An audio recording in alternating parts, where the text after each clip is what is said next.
दोस्तों, अगर हम कोई भी काम करते हैं तो हमें ऊर्जा की बहुत ज्यादा जरूरत होती है। आप महसूस भी किए होंगे कि जब आप बीमार होते हैं तो आपकी ऊर्जा बहुत ही कम हो जाती है और आप चाह करके भी कोई काम नहीं कर पाते हैं। आप दिन रात बिस्तर पर ही लेटे रहते हैं और आपका बिस्तर पर से उठने का मन ही नहीं करता। और अगर आपकी ऊर्जा कम है तो आप पढ़ाई भी करेंगे तो आपको बहुत ही जल्दी नींद भी आ जाएगी। आपका पढ़ने लिखने का मन बिल्कुल भी नहीं करेगा और किसी भी कार्य में भी आपका मन नहीं लगेगा। आपको बहुत ही जल्दी थकावट लग जाएगी। इसलिए शरीर में ऊर्जा का होना बहुत ज्यादा जरूरी होता है। जिस इंसान के शरीर में जितनी अच्छी ऊर्जा होती है वह उतना ही चुस्त, दुरुस्त और फुर्तीला होता है। उसका शरीर उतना ही अच्छे तरीके से काम करता है। लेकिन जिस भी व्यक्ति के अंदर ऊर्जा की कमी रहती है उसका मन बहुत ही निराश और हताश रहता है। वह चिंताओं में डूबा रहता है। उसका कोई भी काम करने का मन ही नहीं करता और उसे तमाम तरह की बीमारियां जकड़ लेती हैं। इसलिए शरीर में ऊर्जा का होना अति आवश्यक है। मित्रों, आज के इस वीडियो में हम ऊर्जा बढ़ाने के तरीकों के बारे में आपको बताऊंगा, जिसे जान और समझ लेने के बाद आप खुद अपने अंदर की ऊर्जा को बढ़ा सकेंगे और खुद आप तरोताजा महसूस करेंगे। आपके शरीर के अंदर फुर्ती आ जाएगी। तो मित्रों, इस वीडियो को छोड़ करके कहीं जाइएगा नहीं। मित्रों, प्राचीन समय में नर्मदा नदी के किनारे बसे एक आश्रम में रोज की तरह गुरु अपने शिष्यों को तरह तरह की विद्याएं सिखाया करते थे। कुंडलिनी योग से लेकर के ध्यान करने तक वह सारी विद्याएं अपने शिष्यों को सिखाया करते थे। उन्हीं शिष्यों में एक निर्मल नाम का एक शिष्य था जिसका व्यवहार अन्य शिष्यों से बिल्कुल अलग था। उसके शरीर में ऊर्जा रहती ही नहीं थी। वह हर समय थका थका सा रहता था। एक बार की बात है, गुरु रोज की तरह अपने शिष्यों को ज्ञान का उपदेश दे रहे थे। उपदेश के बीच में ही निर्मल को नींद आ गई और गुरु की नजर अचानक निर्मल पर पड़ गई। फिर गुरु को गुस्सा भी आया। गुरु डांट कर बोलते हैं कि निर्मल, तुमने रात को ठीक से सोया नहीं था क्या, जो तुम्हें अभी इसी वक्त नींद आ रही है। निर्मल घबरा गया और वह तुरंत नींद से जाग गया और फिर कहने लगा कि गुरुवर, माफ कीजिएगा, मैं रात को भी सोता हूं, फिर भी पता नहीं क्यों मुझे हर समय नींद आती रहती है। ऐसा लगता है कि शरीर में जान ही नहीं है। मैं बहुत जल्दी थक भी जाता हूं, चाह करके भी मैं कुछ कर नहीं पाता। गुरुवर, मेरा पढ़ाई में भी बिल्कुल मन नहीं लगता। मैं तरह तरह के उपाय भी अपनाता हूं और फिर भी मैं सफल नहीं हो पाता। हर समय ऐसा लगता है कि हमारे शरीर की ऊर्जा को किसी ने छीन लिया है। गुरु कहते हैं कि निर्मल, तुम बिल्कुल भी घबराओ नहीं। आज तुम्हारे साथ साथ मैं सभी शिष्यों को शरीर की ऊर्जा बढ़ाने के तरीके बता रहा हूं, जिसे तुम सब ध्यानपूर्वक सुनना। गुरु कहते हैं कि शिष्यों, सिर्फ अच्छा भोजन करने से शरीर में ऊर्जा नहीं बढ़ती। शरीर में ऊर्जा बढ़ाने के कई सारे कारण होते हैं। गुरु कहते हैं कि आश्रम में जो अनाज की खेती होती है तो क्या वह सिर्फ उसमें पानी डालने से ही अच्छी फसलें तैयार हो जाती हैं क्या? सभी शिष्य कहते हैं कि नहीं गुरुवर, उसमें तो खाद माटी के साथ साथ तमाम चीजें डालनी पड़ती हैं, तब जाकर के फसल अच्छी तैयार होती है। गुरु कहते हैं कि अगर खेतों में पौधों को सिर्फ पानी ही डाला जाए तो क्या फसलों की पैदावार अच्छी होगी? सभी शिष्य कहते हैं कि नहीं गुरुवर, ऐसे में तो फसलें मुरझा जाएंगी। गुरु कहते हैं कि ठीक उसी प्रकार हमारे शरीर की भी हालत होती है। अगर हम सिर्फ खाना ही खाएंगे अच्छा तो भी हमारे शरीर में ऊर्जा नहीं पैदा होगी। अच्छी ऊर्जा पैदा करने के लिए कई सारे तरीके होते हैं। उनमें पहला तरीका है कम खाने की आदत डालो। सभी शेष गुरु की इस बात को सुनकर के आश्चर्यचकित हो जाते हैं कि गुरुवर, अगर हम लोग बहुत कम खाना खाएंगे तो फिर हमारे शरीर में ऊर्जा कहां से आएगी? गुरु कहते हैं कि यही तो आज तक तुम सब समझ ही नहीं पाए। लोग सोचते हैं कि ज्यादा खाना खाएंगे तो शरीर में ताकत बढ़ेगी। ऐसा कुछ भी नहीं होता है। आप खाना पर्याप्त मात्रा में लीजिए, बल्कि मैं तो यह कहूंगा कि जितना आपको भूख है उससे थोड़ा कम ही खाइए। इससे क्या होगा कि जो आपके शरीर की प्राण ऊर्जा है वह भोजन को जल्दी से पचा देगी और जो बाकी ऊर्जा बचेगी वह आपके शरीर की टूटी फूटी कोशिकाओं की मरम्मत करने में मदद करेगी। इससे आपके शरीर की प्राण ऊर्जा को आपके शरीर की देखरेख करने के लिए बहुत समय मिल जाएगा। और आप जब खाना पर्याप्त मात्रा में लेते हैं, बहुत ज्यादा खाना नहीं खाते हैं, तो आपका शरीर हल्का रहता है। और जब आपका शरीर हल्का रहेगा, खाना बहुत अच्छे तरीके से पच जाएगा, तो बाकी लोगों की अपेक्षा आप बहुत हल्का और ऊर्जावान महसूस करेंगे। गुरु कहते हैं कि जो लोग ज्यादा खाना खाते हैं उनके शरीर की सारी ऊर्जा सिर्फ खाने को ही पचाने में लग जाती है और कई घंटों तक तो उनका खाना पचता ही रहता है और ठीक से उनका पाचन भी नहीं हो पाता। पेट उनका भारी भारी सा रहता है। लेकिन जो व्यक्ति कम खाते हैं उनका पाचन बहुत ही जल्दी हो जाता है और फिर बचे हुई प्राण ऊर्जा शरीर की टूटी फूटी कोशिकाओं की मरम्मत करती रहती है। ऐसे लोग बहुत ही ऊर्जावान महसूस करते हैं। तुमने अजगर को तो देखा ही होगा। अजगर खाना खाने के बाद कई घंटों तक या यूं कहें कि कई दिनों तक यूं ही अस्वस्थ पड़ा रहता है। उसके शरीर की फुर्ती ही चली जाती है। ऐसे ही हम सबके साथ होता है। अगर हम ज्यादा खाना खाएंगे तो हमारे शरीर की सारी प्राण ऊर्जा पूरे दिन रात सिर्फ उस खाने को पचाने में लगी रहेगी। लेकिन अगर हम खाना पर्याप्त मात्रा में खाते हैं या जितना हमारी भूख है उससे कम खाते हैं तो हमारे शरीर की बची हुई प्राण ऊर्जा हमारे शरीर की टूटी फूटी कोशिकाओं की मरम्मत करने में लग जाती है। गुरु कहते हैं कि पहले तो तुम सब यह करो कि जितना तुम्हें भूख है उससे थोड़ा कम खाओ और आज से ही इस रहस्यमयी तरीके को अपनाना शुरू कर दो। इसका असर तुम्हें 1 हफ्ते में दिखने लगेगा। गुरु कहते हैं कि दूसरी बात जो तुम सबको याद रखनी है हमेशा ऊर्जावान बने रहने के लिए, वह ये है कि पौष्टिक भोजन खाओ। गुरु कहते हैं कि अधिकतर लोग तो सिर्फ पेट भरने के लिए खाना खाते हैं। उन्हें लगता है कि उनका पेट बस भर जाए तो सब ठीक हो जाएगा, तो ऐसा बिल्कुल भी नहीं होता है। आपके शरीर को विभिन्न प्रकार के विटामिन्स की जरूरत होती है। अगर आपके शरीर को पर्याप्त मात्रा में विटामिन्स नहीं मिलेगा तो धीरे धीरे आपका शरीर कमजोर पड़ने लगेगा। मान लीजिए कि आपके शरीर में विटामिन ए की कमी रहती है तो आपको रतौंधी रोग हो सकता है। अगर आप अपने खाने में कैल्शियम की मात्रा नहीं लेते हैं तो इससे आपकी हड्डियां कमजोर हो जाएंगी और उनमें दर्द भी हो सकता है। हड्डियों को मजबूत करने के लिए सबसे अच्छा तरीका है कि आप दूध का सेवन करें और आप थोड़ा समय धूप में जरूर बिताएं। इससे क्या होगा कि विटामिन डी धूप में त्वचा के नीचे पर्याप्त मात्रा में बन जाएगी।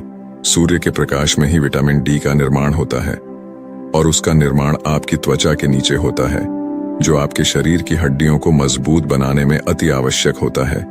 इससे आपकी त्वचा की चमक भी बढ़ती है और आप तंदुरुस्त भी रहेंगे। गुरु कहते हैं कि खाने में अच्छा और पौष्टिक भोजन लो और जितना ज्यादा हो सके प्राकृतिक भोजन खाओ, उससे तुम्हारा मन शांत रहेगा। गुरु कहते हैं कि शिष्य हमेशा ऊर्जावान बने रहने का तीसरा तरीका है व्यायाम करने की और ध्यान करने की आदत डालो। शिष्य कहने लगे, गुरुवर, ये तो हम प्रतिदिन करते हैं, इसमें कौन सी बड़ी बात है, ये तो सभी करते हैं। तभी फिर गुरु कहते हैं कि हाँ, बात तुम्हारी सही है, लेकिन अगर व्यायाम को और ध्यान को एक निश्चित समय पर ना किया जाए, जब मन में आया तब कर लिए, तो ऐसे करने से कोई मतलब नहीं होता है, बल्कि उसका शरीर पर बुरा असर तुम्हें देखने को मिलेगा। इसलिए सबसे ज्यादा जरूरी यह है कि व्यायाम और ध्यान को एक निश्चित समय में करो। गुरु कहते हैं कि प्रातः के समय व्यायाम शुरू करो, फिर होगा क्या कि तुम्हारे शरीर की ऊर्जा बढ़ने लगेगी और तुम्हारे शरीर में फुर्ती भी आने लगेगी, क्योंकि व्यायाम करने से शरीर के सभी अंग मजबूत होते हैं और उनके कार्य करने की क्षमता भी बढ़ती है। तो इससे तुम दिन में काफी समय तक ऊर्जा से भरे रहोगे। ऊर्जावान महसूस करोगे। जब धीरे धीरे ऊर्जा घटने लगेगी तो फिर अगला दिन आ जाएगा, तो तुम अगले दिन ठीक उसी समय पर व्यायाम करना, तुम्हारा शरीर ऊर्जा से भरा रहेगा। लेकिन सबसे ज्यादा जरूरी यह है कि व्यायाम और ध्यान को एक निश्चित समय पर करना, तभी इसका प्रभाव तुम्हें देखने को मिलेगा। और प्रतिदिन तुम सुबह और रात को जब सोने जाओ तो ध्यान में लीन हो जाओ। ध्यान की ताकत बहुत ही ज्यादा बड़ी होती है। ध्यान से तुम खुद के मन और मस्तिष्क को काबू में कर सकते हो। ध्यान से तुम्हारे शरीर की प्रक्रिया अच्छे तरीके से चलेगी। ध्यान में बहुत ताकत होती है। तुम सुबह और ध्यान की गहराइयों में जरूर जाना। गुरु कहते हैं कि शिष्यों, चौथा उपाय है अपने शरीर की ऊर्जा बढ़ाने का। वह यह है कि तुम्हें चिंता को अपने वश में करना होगा। गुरु कहते हैं कि शिष्यों, अभी तुम सब बच्चे हो, अभी तुम सबको उतनी फिक्र नहीं है, लेकिन जब तुम धीरे धीरे बड़े होने लगोगे तो तुम्हारे ऊपर भी जिम्मेदारियों का बोझ आएगा, तो तुम्हारे ऊपर तमाम कामों का बोझ रहेगा। मैं यह नहीं कह रहा हूं कि तुम चिंता से हमेशा के लिए मुक्त हो सकते हो, लेकिन हाँ, अगर तुम समझकर चलो कि चिंता को कैसे रोका जाए, उसे कैसे अपने से दूर रखना है, उसे खुद पर हावी नहीं होने देना है, तो तुम बहुत ही समझदार व्यक्ति कहलाओगे। क्योंकि चिंता ही एक ऐसी बीमारी है जो तुम्हारे शरीर को हर वक्त जलाती रहती है। जो व्यक्ति जितना गहराई से और जितना अंदर से चिंता करता है वह बहुत ही ज्यादा परेशान रहता है। उसके शरीर की ऊर्जा को चिंता खुद छीन लेती है और जिसके जीवन में चिंता ज्यादा है वह मानसिक रूप से भी बीमार रहता है। इसलिए तुम सबको चिंता पर काबू पाना होगा। चिंता करने से ना तो हमारा भविष्य बदलता है और ना ही हमारा भूतकाल। चिंता सिर्फ और सिर्फ हमारे शरीर को हमसे छीन ले जाती है, हमारे सुख चैन को हमसे छीन ले जाती है। इसलिए जिस चीज को लेकर तुम्हें चिंता हो रही है, एक बार गौर से ध्यान में बैठ करके उसे देखने की कोशिश करो कि क्या वाकई में वह बात चिंता करने लायक है कि या नहीं। तब तुम पाओगे कि तुम 70 से 80% तो चिंता बेफजूल की बातों को लेकर के सोच रहे हो, जिनका कि वास्तव में कोई मतलब नहीं है। जिस भी बात को तुम जितना ज्यादा पकड़ कर रखोगे वह बात तुम्हें बहुत ही ज्यादा सताएगी। इसलिए जो हो रहा है उसे होने दो, क्योंकि अगर तुम्हारा शरीर स्वस्थ रहेगा, तुम ऊर्जावान बने रहोगे, तो तुम चिंता से भी निपट लोगे। इसीलिए शिष्यों, अगर तुम्हें ऊर्जावान बने रहना है तो चिंता को अपने काबू में करना होगा। और इसके लिए आप प्रतिदिन ध्यान और व्यायाम की क्रिया जरूर शुरू करो। गुरु कहते हैं कि हमेशा ऊर्जावान बने रहने का 5वां नियम है, समय की गति के अनुसार चलो। शिष्य कहते हैं कि गुरुवर, यह बात कुछ ज्यादा समझ में नहीं आ रही है कि समय की गति के अनुसार क्या होता है। गुरु कहते हैं कि जब सुबह होती है तो चिड़ियां चहचहाने लगती हैं, पौधों के फूल खिल जाते हैं, पत्तियां हरी भरी हो जाती हैं, वह भी सूर्य के प्रकाश में अपने भोजन का निर्माण करने लगती है, कलियां भी खिलने लगती हैं और चारों तरफ पेड़ पौधे ऊर्जा से भर जाते हैं। इसी प्रकार तुम्हारा शरीर भी होता है। अगर सूर्य निकलने से पहले तुम नहीं उठते हो बिस्तर से, तो तुम्हारे शरीर की ऊर्जा कम होने लगती है। प्रकृति के साथ खुद को तालमेल बनाकर चलो। जब सूर्य उगता है उससे पहले तुम सब अपने बिस्तर से उठ जाओ, और जब सूर्य अस्त होने लगता है तो उस समय भी तुम सब सोने चले जाओ। अगर तुम सब सही काम को सही समय पर करते हो तो तुम्हारा शरीर हमेशा ऊर्जावान बना रहेगा। जो व्यक्ति आलसी होता है, सूर्य निकलने के बाद उठता है और रात भर जागता रहता है, दिन में सोता रहता है, तो उसके शरीर की ऊर्जा छीड़ होने लगती है। क्योंकि अगर तुम प्रकृति के साथ खुद को तालमेल बैठाकर नहीं चलोगे तो तुम्हारे शरीर की ऊर्जा कम होने लगेगी। इसलिए अपने सभी कार्यों को समय के अनुसार करो। जब तुम समय के अनुसार कार्य को करोगे तो तुम्हारा शरीर भी स्वस्थ रहेगा और तुम्हें कार्य करने की चिंता भी नहीं रहेगी, क्योंकि तुमने अपने कार्य को सही समय पर कर लिया। कुछ लोगों को नींद रात में इसलिए नहीं आती है क्योंकि एक तो चिंता उन्हें बहुत सताती रहती है और दूसरी बात यह है कि वह समय के अनुसार चलते भी नहीं। इसलिए अगर तुम्हें लंबी जिंदगी जीना है तो अपने कार्यों को समय के अनुसार करो। गुरु कहते हैं कि हमेशा ऊर्जावान बने रहने का 6ठा नियम है, खुद पर ध्यान दो। गुरु कहते हैं कि यह बहुत ही शक्तिशाली नियम है। खुद पर ध्यान देने का मतलब यह है कि तुम सब खुद से खुद को प्यार करो, खुद के लिए अच्छा सोचो। कई बार होता है कि कुछ लोग दूसरों की जिंदगी से बहुत ही ज्यादा निराश रहते हैं। अगर कोई दूसरा विकास कर रहा है तो उससे बहुत ही ज्यादा परेशान रहते हैं।